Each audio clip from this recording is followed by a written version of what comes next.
ஓம் குருவே எல்லாம். குரு பிரம்மா குரு விஷ்ணு குருதேவ மகேஸ்வராக குருவே சாட்சாத் பரபிரம்மம் தஸ்மை ஸ்ரீ குருவே நம. குருவே சர்வலோகானம் ரிஷேபவரோகிணாம் நதே சர்வ வித்யானம் ஸ்ரீ தட்சிணாமூர்த்தியே நமோ நம. இன்று ஆடி மாதம் ஆடி பௌர்ணமி குரு பூர்ணிமா. இந்த குரு பூர்ணிமா திருநன்னாளில் நாம் அனைவரும் குருவினை வழிபாடு செய்து கொள்வது நமக்கு சாலச் சிறந்ததாக ஒரு அத்தியாவசிய கடமையாக கருதப்படுகின்றது. குரு என்றால் யார்? குரு என்பவர் நம்முடைய அறியாமை இருளை அகற்றி நம் அகத்துள்ளே ஒளி விளக்கினை ஏற்றி வைக்கக்கூடிய ஒரு அற்புதமான மனிதத்துவர் நமக்கு குருவாக இருக்கின்றார்.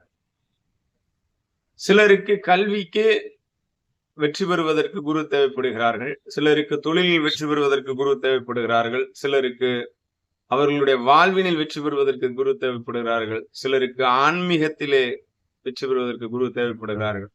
ஆக குரு இல்லாத வித்தை பால் என்று சொல்லியிருக்கிறார்கள்.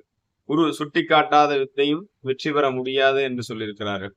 ஆக குரு இல்லாமல் நாம் எந்த ஒரு செயலிலும் ஈடுபட முடியாது, அதை முழுமையாக அனுபவிக்கவும் முடியாது.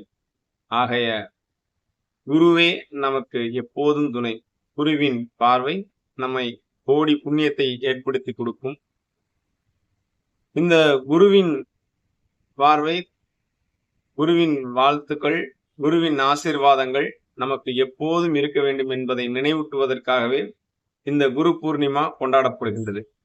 ஆக இந்த குரு பூர்ணிமா நன்னாளில் நீங்கள் அனைவரும் உங்களுக்கான குருவினை, உங்கள் வாழ்விற்கு வளமேற்றி வைத்த நலமேற்றி வைத்துக் கொண்டிருக்கக்கூடிய குருமார்களை இன்று மனப்பூர்வமாக பிரார்த்தனை செய்து அவர்களை நேரில் சந்திக்க முடிந்தால் நேரில் சந்தித்து அவர்களிடம் பரிபூரணமாக ஆசி பெற்றுக் கொள்ளுங்கள். ஒருவேளை நேரில் சந்திக்க முடியாதவர்களாக இருக்கும் பட்சத்தில் மானசீகமாக அவர்களை மனப்பூர்வமாக பிரார்த்தனை செய்து அவர்களின் திருவடியினை தொழுது இன்று அவர்களின் ஆசியை மானசீகமாக பெற்றுக்கொண்டதாக எண்ணிக்கொள்ளுங்கள்.